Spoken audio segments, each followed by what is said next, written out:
복되는 되시기를 간절히 축원을 드립니다. 중학교 때 아마 저는 IQ 검사를 처음 했던 것 같은데, IQ가 뭔지 아시죠? 네, 지능지수입니다. 근데 예전에는 IQ가 높은 사람을 똑똑한 사람, 그리고 능력 있는 사람처럼 이렇게 생각했는데, 근데 IQ만 높다고 사실 똑똑하다고 말할 수는 있긴 하겠지만, 그렇다고 사실 그 사람이 뭐 훌륭한 사람이 되거나 성공한 사람이 되는 건 아닙니다. 그래서 IQ보다는 요즘에 뭐 그것이 좀 지나고 나면 EQ라고 이모셔널 코티언스라는 감정을 중요시하는 그 감정 지수를 또 중요하게 여기는 분위기로 바뀌어가게 됩니다. 다시 말하면 이 감정의 지수가 좋아야 바로 그 주변과 그리고 자기의 가까이 있는 모든 것들을 잘 그가 관리할 수 있기 때문인 것이죠. 그런데 실제로 우리가 살아가는 삶에서는 이 감정에 충실하기가 쉽지 않습니다. 근데 또 너무 지나치게 감정에 충실하다 보면 정말 이성적인 판단과 상식적인 행동을 우리가 하지 못할 때가 많습니다. 그래서 EQ와 함께 더불어서 중요하게 우리 가운데 필요한 것이 바로 RQ입니다. RQ는 바로 relationship, 즉 주변 사람들과의 관계 지수를 말하고 있는 겁니다. 아무리 머리가 뛰어나거나 아니면 뭐 감정적으로는 좋다 할지라도 이 주변 사람들과의 관계에서 융화가 되고 조화를 이루고 함께하지 않으면 독불장군이 되거나 아니면 자기밖에 모르는 사람으로 변해가기 때문입니다. 그래서 이 사람들에 대한 관계를 잘 가지려면 필요한 것이 있는데 그것이 바로 연민 지수입니다. 즉 다른 사람들을 바라볼 때 어떻게 바라보느냐, 어떤 마음으로 바라보느냐라는 생각합니다. 우리가 살아가면서 수많은 사람들을 만나고 지나칩니다. 그런데 여러분들 사람들을 볼 때마다 어떻게 그 사람들을 바라보시나요? 그냥 별로 관심이 없죠. 솔직히 말하면 사람들이 뭐 내 앞에 지나가거나 우리가 지나가는 사람들을 봐도 아무런 생각 없이 지나치는 경우가 대부분입니다. 이유는 바쁘기 때문입니다. 지금 나도 바쁜데 정신없이 지나가야 되는데 주변의 사람들이 눈에 들어올 리가 없습니다. 그렇다면 언제 주변에 있는 사람들이 들어올까요? 지나가는 사람들이 내 눈에 들어오거나 아니면 관심 갖기 시작하는 때는 과연 여러분 언제입니까? 그럼 바로 내가 그들을 향한 궁휼한 마음을 갖기 시작할 때 바로 그 지나가는 사람들이 눈에 보이거나 아니면 내 주변에 있는 사람들의 가까이 있는 사람들의 모습이 보이기 시작한다라는 것이죠. 자기에게 궁휼한 마음이 그럼 과연 언제 생길까? 그건 바로 내가 그런 어떠한 연약해지고 부족해지고 혹은 또 힘들 때에 사실 내 주변이 그때 보이는 경우가 많이 있습니다.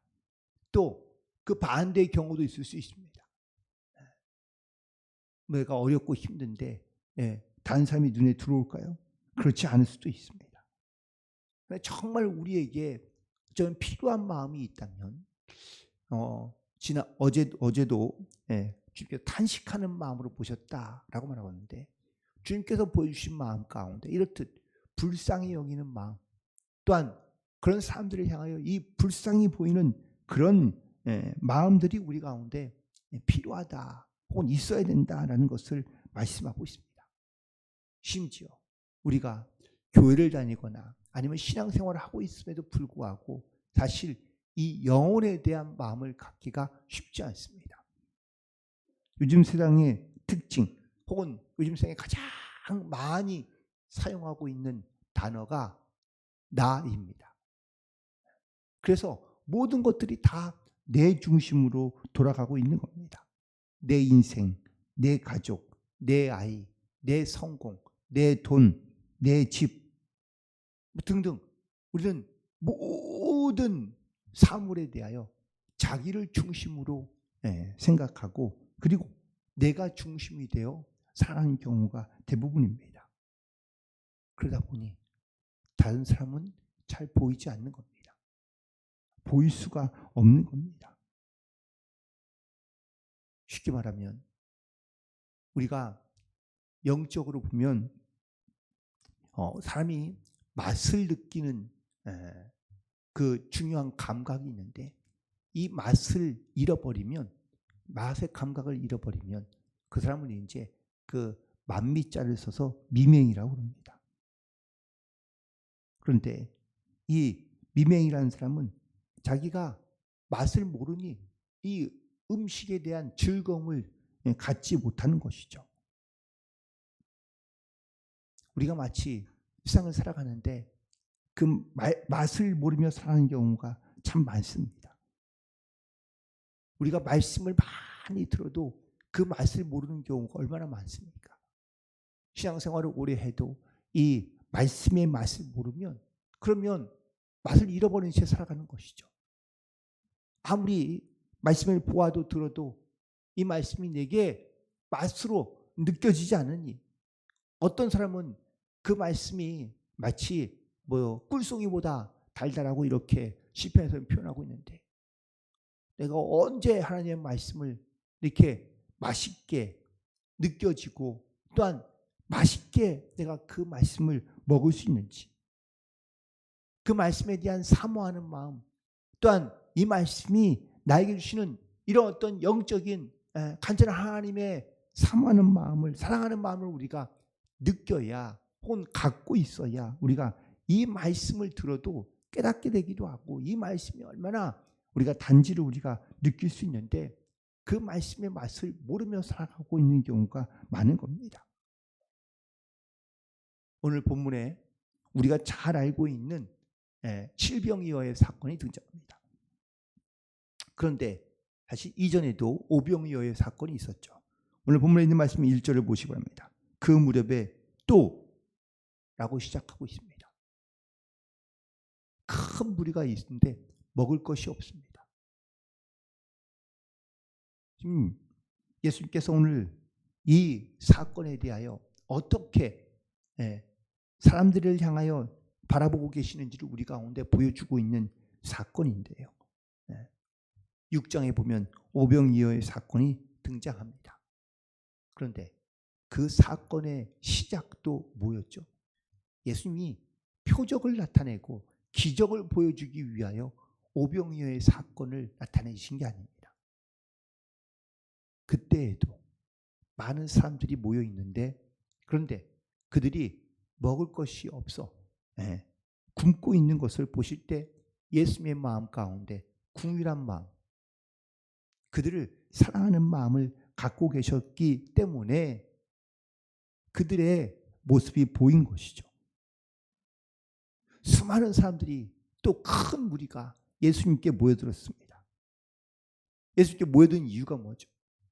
예수님의 기적을 보고 또한 예수님의 능력을 보기 원하는 사람들이 많습니다. 신기해서 그것을 보고 싶어 온 사람도 많이 있는데 그런데 와서 예수님의 말씀을 듣다 보니 그냥 거기에 머물러 있게 되는 거죠. 바로 말씀의 맛을 느낀 사람들이 그 자리에서 머물러 있게 됩니다. 처음에는 물론 무엇이나 얻을 것이 있을까 아니면 볼거리가 없을까라고 생각하며 왔던 사람들이 남아 있을 수도 있고요.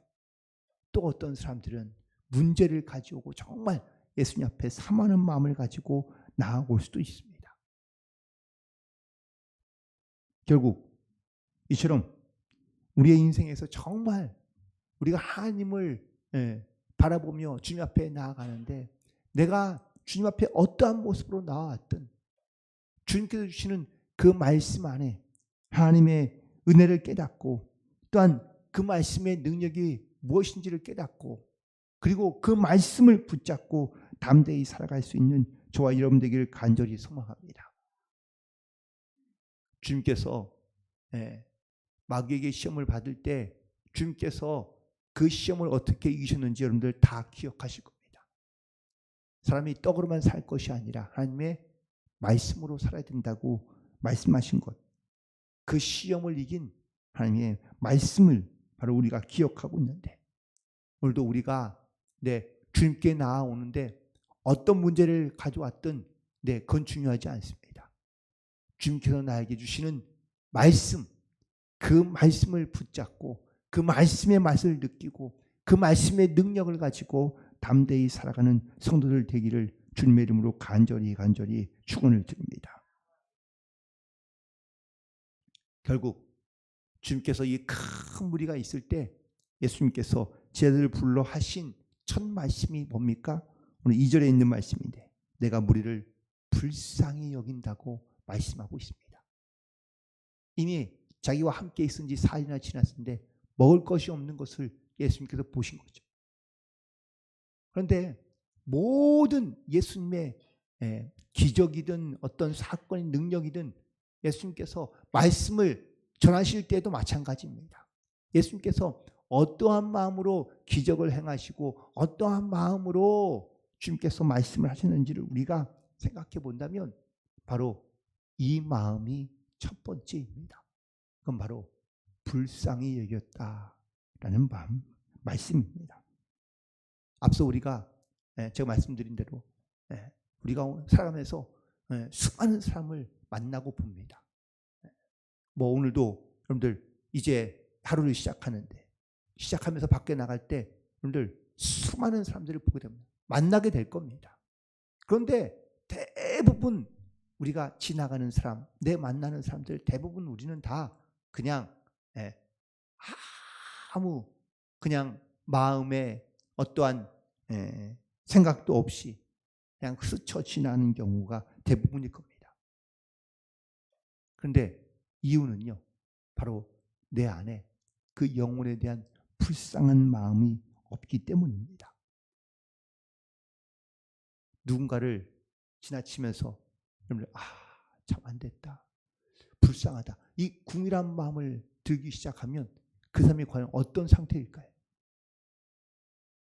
뭔가 힘들어 보이거나 고통스러워 보이거나 안 됐거나 외로워 보이거나 이런 뭔가 내 마음에 이런 불쌍히 여기는 이런 궁일한 마음이 들 때에는 사실 그 모습이 정말 안타까워 보이기 때문일 겁니다. 그런데 여러분들 만약에 영적으로 우리가 영의 눈을 가지고 만약에 세상에 있는 사람들을 본다면 이 사람들의 모습은 과연 어떨까? 다 한결같이 주님을 모르고 믿지 않고 죽음의 길로 지옥의 길로 가고 있는 사람들의 영적인 모습이 분명히 보여야 됩니다. 그걸 볼 수 있으면 그들 향하여 우리가 그냥 말 수가 없다는 것이죠. 주님께서 불쌍히 여기신 것은 단순히 먹을 것이 없고 배고파 있는 사람들만 보인 것이 아니라 그들에게 하나님의 나라에 대한 소망이 없고 또한 믿음이 없고, 그리고 그래서 그들은 이 땅을 바라보면 이 땅 가운데서 죽을 수밖에 없는 것에 예수님께서는 불쌍한 마음을 가지고 그들 가운데 말씀을 전하신 것이고 복음을 전한 것이고 또한 그들의 영혼을 구원하기 위하여 자기의 생명까지 내어주신 예수님인 줄로 믿습니다. 그 영혼에 대한 사랑이 있었기 때문에 주님께서 이렇듯 기적도 행하시고 말씀도 증거하시고 자기의 생명을 내어주기까지 십자가에 달려 죽기까지 사랑해 주신 겁니다. 이 사랑을 받은 존재가 바로 우리의 나인 것이죠. 우리도 이 주님의 사랑을 힘입어 우리가 주님 전에 나와 예배하고 있는 줄 믿습니다.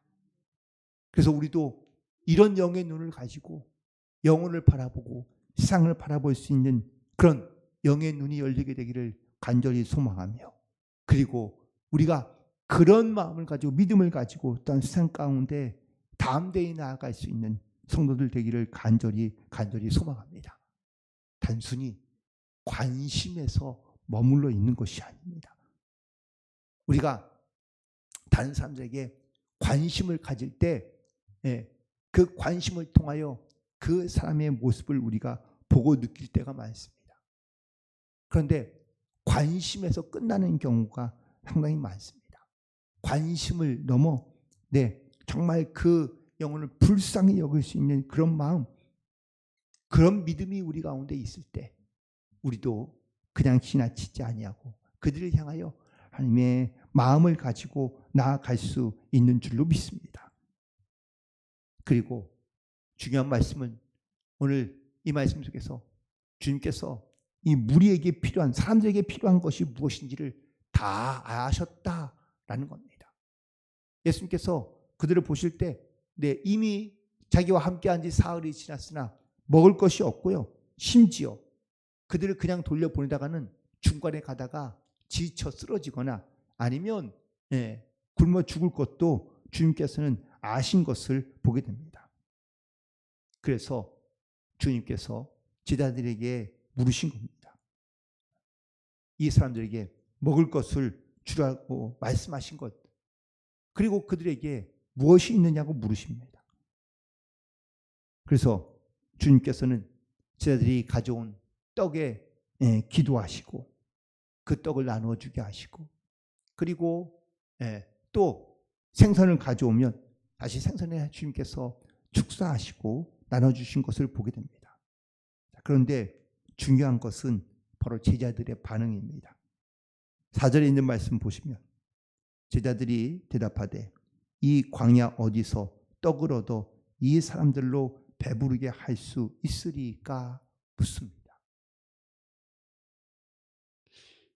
분명 1절에 있는 말씀에 보면 그 무렵에 라고 시작하고 있던 겁니다. 제자들이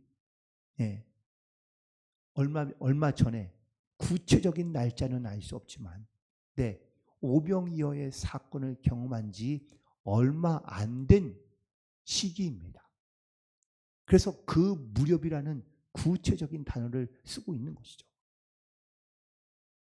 오병이어의 사건을 경험하고도 제자들은 예수님께서 어떤 능력을 갖고 있는지, 또 어떻게 능력을 행하시고 계시는지를 제자들은 보고 알고 혹은 그걸 경험했기 때문에, 그래서 적어도 그런 믿음을 가지고 있어야 될 텐데 제자들은 여전히 변함없는 믿음을 가지고 믿음 없이 살아가고 있는 제자들의 모습을 보게 됩니다. 제자들은 또 예수님께 대답하기를 어디서 떡을 구하여 이 사람들을 배부를 수 있게 하겠습니까? 라고 오히려 되묻고 있습니다. 우리가 말씀을 들어도 하나님의 기적과 은혜를 체험하고 경험해도 우리가 믿지 못한 채, 알지 못한 채, 우리가 또한 순종하지 않은 채, 깨닫지 못한 채 살아갈 수밖에 없는 경우가 많다는 겁니다. 그 이유가 뭘까? 하나님의 능력과 또한 하나님의 역사를 자꾸 우리의 인간의 생각으로 계산하거나 또한 인간의 방법으로 공식으로 하나님의 능력을 생각하기 때문이라는 겁니다. 하나님의 기적과 이적이요. 정해진 방법대로 혹은 또 하나님께서 이전에 했던 똑같은 방법대로 하나님께서 기적과 이적을 행하시지 않습니다. 성경을 보면 하나님께서 이적과 기적을 행하시는데 똑같은 사건을 반복해서 행하시는 경우는 거의 없습니다. 대부분 다 다른 역사, 다른 기적, 다른 방법으로 주님께서 역사하시는 것을 보게 됩니다. 하나님의 방법은 무궁무진합니다. 그런데 사람은 자꾸 반복된 학습과 반복된 기적을 바라고, 그리고 그런 기적들을 우리가 하나님 앞에 요구하는 경우가 많습니다. 한번 기적을 맛보면 그 기적으로 우리가 정말 하나님의 능력과 하나님의 역사하심을 우리가 감사하며, 그리고 그 능력 안에 우리가 머물기 위하여, 주님과 동행하기 위하여 우리가 힘써 애쓰는 것이 아니라 우리는 오히려 맛본 기적을 한 번 더 우리 가운데 보여달라고 말씀하시는데, 주님께서는요 반복된 기적을 행하지 않는다라는 사실입니다. 중요한 것은 우리가 어떠한 마음으로 우리가 세상을 바라보며 영혼을 바라보며 하나님을 바라보고 있는가라는 겁니다. 주님께서 이 큰 무리를 보실 때에 불쌍한 마음을 가지신 이유가, 물론 처음부터 주님께서는 그런 사랑하는 마음을 갖고 있지만 중요한 것은 사람들이 예수님을 향하여 이런 사랑하는 마음을 갖기 시작하며 또한 갖고 있는 것을 보셨을 때에 주님께서도 그들 가운데 역사하셨다라는 사실을 말씀하고 있습니다. 주님을 사모하는 자들에게 주님께서도 역시 일하시고 역사하시며 또한 하나님의 능력과 하나님의 기적을 행하시는 줄 믿습니다. 우리도 주님 앞에 이런 사모하는 마음을 가지고 나아갈 수 있게 되기를 간절히 소망합니다. 그리고 동시에 주님 우리 가운데 이러도 우리 역시 이런 사랑하는 마음을 가지고 영혼을 바라볼 수 있기를 원하시는 겁니다. 그 영혼을 바라볼 때 정말 그 영혼이 주님께로 돌아오기를 원하고 또한 주님의 그 사랑과 은혜를 그들도 깨닫고 알아 주님께로 다시 회복되기를 원하시는 그 주님의 귀한 은혜를 우리가 이미 벌써 받았고 또한 그 받은 은혜의 증으로 이 땅 가운데 살기를 원하시는 그 주님의 말씀과 또한 주님의 명령을 따라 오늘도 그 명령과 사명을 잘 감당하며 하나님의 나라를 이루어갈 수 있는 그런 믿음의 승리자가 되기를 주님의 이름으로 간절히 축원을 드립니다. 기도하시겠습니다.